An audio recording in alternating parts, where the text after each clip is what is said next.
ICC T20 world cup లో ఇవాళ south Africa New Zealand మధ్య సెమీఫైనల్ 1 మ్యాచ్ కి అంతా సిద్ధమైంది. ఈడెన్ గార్డెన్స్ లో పిచ్ పరిస్థితి ఎలా ఉంది?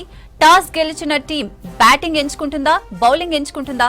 గత వరల్డ్ కప్ లో ఇండియాపై ఓడిపోయిన సౌత్ ఆఫ్రికా ఈ రోజు మ్యాచ్ గెలిచి ఫైనల్లో అడుగుపెట్టే అవకాశం ఉందా?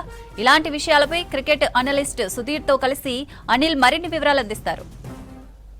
ఐసీసీ టీ20 వరల్డ్ కప్లో సెమీఫైనల్కి అంతా సిద్ధమైపోయింది. ఈరోజు న్యూజిలాండ్, సౌత్ ఆఫ్రికా తలపడనున్నాయి. కోల్కతాలోని ఈడెన్ గార్డెన్స్లో తలపడనుంది. అయితే గత సీజన్లో చూస్తే ఐసీసీ వరల్డ్ కప్కి సంబంధించి ఫైనల్ వరకు వచ్చింది సౌత్ ఆఫ్రికా. ఫైనల్లో ఇండియా చేతిలో ఓడిపోయింది. సో ఈరోజు సెమీఫైనల్లో న్యూజిలాండ్తో తలపడిపోతుంది. ఇప్పటికే సౌత్ ఆఫ్రికాకి సంబంధించి కూడా టీం అంటే సౌత్ ఆఫ్రికా, న్యూజిలాండ్కి సంబంధించిన టీమ్స్ బలాబలాలు ఎలా ఉన్నాయి, క్రికెట్ ఎక్స్పర్ట్స్ ఏమంటున్నారు, మనతో పాటు క్రికెట్ అనలిస్ట్ సుధీర్ సార్ ఉన్నారు. వారిని అడిగి తెలుసుకుందాం. ఈ రెండు టీంలకు సంబంధించినటువంటి బలాబలాలు ఏంటి, సో ఇప్పటివరకు వాళ్ళు గ్రూప్ స్టేజ్లో కానీ అటు సూపర్ 8లో ఎట్లాంటి పర్ఫార్మెన్స్ కనబర్చారో ఇట్లాంటి విషయాల్లో తెలుసుకుందాం. ఈరోజు ఎట్లాంటి పర్ఫార్మెన్స్ ఉంటుంది రెండు టీంలకు సంబంధించి? సార్ ముఖ్యంగా ఈరోజు ఈ న్యూజిలాండ్, సౌత్ ఆఫ్రికాకి సంబంధించి సెమీఫైనల్లో ఎట్లా ఉండబోతుంది రెండు టీంలకు సంబంధించి? I think two teams are very strong, Anil, డౌటే లేదు. ఆన్ పేపర్ స్ట్రాంగ్గా ఉన్నాయి అండ్ మంచి పర్ఫార్మెన్స్ కనబరిచినటువంటి టీమ్స్.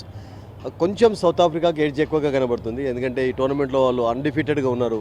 న్యూజిలాండ్ ఒకసారి ఓడించారు కూడా, సో అక్కడ కొంచెం ప్లస్ పాయింట్ కనబడుతుంది. అండ్ అట్లా కాకుండా వాళ్ళకు బౌలింగ్లో రబడా అద్భుతంగా బౌలింగ్ చేస్తున్నాడు, అది మెయిన్ ప్లస్ పాయింట్. వాళ్ళకు ఒక 3-4 మంత్స్ రెస్ట్ తీసుకొని చాలా ఫిట్గా వచ్చాడు. Ngidi has been outstanding actually. పాపులలో వికెట్స్ తీస్తున్నాడు, తర్వాత డెత్ ఓవర్స్లో కూడా రన్స్ ఎక్కువ ఇవ్వటం లేదు. మనం చూస్తున్నాం కదా, full length out side off stump ball వేసి చాలా కష్టపెడుతున్నాడు.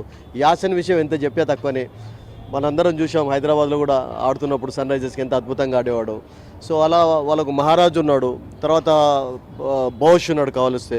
సో అటువంటి లైనప్ ఉంది వాళ్ళకు బౌలింగ్లో. న్యూజిలాండ్కి లేదని కాదు, కానీ అందరూ ఫామ్లో ఉన్నారు, అందరూ వికెట్స్ తీస్తున్నారు. And that New Zealand south African captain is leading by example. Markram బ్రహ్మాండంగా బ్యాటింగ్ చేస్తున్నాడు టాప్ ఆర్డర్లో. ఒక క్వింటన్ డికాకే ఒక బిగినింగ్స్ నాకు ఏమనిపిస్తుందంటే కొంచెం it is due from him actually, but ఈ లవ్స్ కోల్కతా కండిషన్స్. అండ్ అట్లా కాకుండా మిల్లర్కి అయితే కోల్కతాలో ఐపీఎల్లో చాలా మంచి పర్ఫార్మెన్స్ ఉంది. 250 వరకు రన్స్ స్కోర్ చేశాడు దాదాపు 8-9 ఇన్నింగ్స్లో. సో అది కొంచెం ప్లస్ పాయింట్ కావచ్చు. అండ్ న్యూజిలాండ్ కూడా మీరు అన్నట్టుగా, అంటే న్యూజిలాండ్ కూడా స్ట్రాంగ్ టీమే, డౌటే లేదు. అండ్ టూ టీమ్స్ ఇప్పటివరకు కప్పు గెలవనటువంటి టీమ్స్. వాళ్ళకు పాపం 50-50 ఓవర్ కప్పు లేదు, 20-20 ఓవర్ కప్పు లేదు. ఎప్పుడు కూడా ప్రెషర్లో టోర్నమెంట్కి ఎగ్జిట్ కావడం చూస్తుంటాం. And that south Africa last world కప్లో ఇండియా చేతిలో ఓడిపోయినారు. సో ఈ సంవత్సరం ఎక్కువ కసి అనేది కనబడుతుంది. న్యూజిలాండ్ విషయానికి వచ్చినట్లయితే హెన్రీ ఆడతాడలేదు, ఎందుకంటే హెన్రీ వాళ్ళకు చైల్డ్ పుట్టిన తర్వాత న్యూజిలాండ్ వెళ్ళి మళ్ళీ తిరిగి వచ్చాడు. బట్ అతని ప్లేస్లో నిన్న డఫీ చాలా బౌలింగ్ చేశాడని వింటున్నాం నెట్స్లో. అతన్ని తీసుకుంటారా లేకుంటే స్టేట్ అవే? ఎందుకంటే హెన్రీని మిస్ అయినట్లయితే కొంచెం నేను అనుకుంటాను ప్లస్ పాయింట్ సౌత్ ఆఫ్రికాకు ఉండవచ్చు. Henry is a terrific bowler actually. ఫర్గ్సన్కు కోల్కతాలో ఎక్స్పీరియన్స్ ఉంది. And Allen is going to be key for them actually, ఎందుకంటే అలెన్ చాలా అద్భుతంగా ఆడుతున్నాడు ఈ టోర్నమెంట్లో. ఫిలిప్స్ కూడా చక్కగా ఆడుతున్నాడు. ఒక రవీంద్ర చంద్రనే ఒక కన్సిస్టెన్సీ కనబడలేదు. But otherwise both teams are very strong on the paper. And మొన్నటి మ్యాచ్లో చూసాం కదా Kolkata, it's going to be a run fest అండి, డౌటే లేదు. ఎందుకంటే అద్భుతంగా ఉంటుంది గ్రౌండ్ అక్కడ. అండ్ నిన్నటి ఇండియా ఆడినటువంటి పిచ్ కాకుండా పక్క పిచ్ని యూజ్ చేస్తున్నారు. స్క్వేర్ సేమ్గానే ఉంటుంది, అవుట్ఫీల్డ్ అద్భుతంగా ఉంటుంది. సో నాకేమనిపిస్తుందంటే అనిల్, ఒక exciting semifinal first is in the offing, డౌటే లేదు అందులో. And let's all wait for that. Okay, toss సంబంధించి ఎట్లా ఉంటుంది? ఈడెన్ గార్డెన్స్ మనం చూసాం, మన టీమిండియా చాలా స్కోరు కూడా చేసిందని వెస్టిండీస్ చేజ్ చేసిన గ్రౌండ్ అది. సో టాస్ ఎట్లా ఉంటే కీలకం? అనిల్, ఒకటేంటంటే టాస్ అనేది గెలిచిన తర్వాత బౌలింగ్ తీసుకొని గెలవడం అనేది జరుగుతుంటుంది కండిషన్స్ ప్రకారం. బట్ అలా హార్డ్ అండ్ ఫాస్ట్ రూల్ ఏం లేదు. టాస్ గెలిచిన తర్వాత బౌలింగ్ తీసుకొని కట్టడి చేసిన తర్వాత గెలుస్తారన్న రూల్ లేదు. ఎందుకంటే it depends upon the bowling side. మొన్న కొంచెం వెస్టిండీస్లో ఇండియాకు ఉన్నటువంటి బౌలింగ్ రిసోర్సెస్ లేవు వాళ్ళు, ఎందుకంటే అంత వాళ్ళు కట్టడి అసలు 195 అనేది అంత మామూలు స్కోర్ కాదు కదా. అండ్ వెస్టిండీస్కు కొంచెం కప్లో బౌలర్స్ తక్కువ కదా, షార్ట్ ఆఫ్ కప్లో 1 బౌలర్ అయితే లేకుండా కొంచెం ఆ పదం లేదు అసలు షార్ప్నెస్. సో బట్ అదర్వైజ్ ఈ టూ టీమ్స్లో మీకు బౌలింగ్ అద్భుతంగా ఉంది. మీకు న్యూజిలాండ్కి మంచి బౌలింగ్ ఉంది, సౌత్ ఆఫ్రికాకి మంచి బౌలింగ్ ఉంది. సో ఒకవేళ ఫర్ ఎగ్జాంపుల్ వెస్టిండీస్ 210-20 అరౌండ్ చేసినట్లయితే it could have been more difficult for India also. So toss గెలిచిన తర్వాత బౌలింగ్ తీసుకొని కూడా కొన్ని కండిషన్స్లో గెలుస్తామన్నటువంటి ధీమా ఉండదు. కావాల్సింది ఏంటంటే టాస్ ఓడిపోయిన తర్వాత కూడా ఒక మంచి స్కోర్ చేసినట్లయితే, if you can put up a decent total, that can definitely help. ఎందుకంటే ఫస్ట్ బ్యాటింగ్ చేసినటువంటి టీమ్స్ చాలా గెలుస్తూ వచ్చాయి. ఇక్కడ ఒక ప్రాబ్లం ఏమంటారంటే డ్యూ ఎక్కువగా ఉంటుంది కనుక గ్రిప్ చేయడం కష్టం అవుతుందని చెప్పి. బట్ నేనేమనుకుంటానంటే టాస్ అనేది ప్రతిసారి కీ రోల్ ఏం ప్లే చేయకపోవచ్చు. ఐ థింక్ బ్యాటింగ్ ఫస్ట్ చేసి కూడా టీమ్స్ గెలవచ్చు మ్యాచెస్ యాక్చువల్లీ. ఇప్పటివరకు ఎట్లా ఉంటుంది రెండు టీంలకు సంబంధించి టాప్ ఆర్డర్స్ మిడిల్ ఆర్డర్స్ను గత మ్యాచ్లో చూసుకుంటే ఈరోజు ఎక్కువ పర్ఫార్మెన్స్ ఫిట్ అంటే ఫామ్లో ఉన్న ప్లేయర్ ఎవరు అనిపిస్తుంది రెండు టీంలు?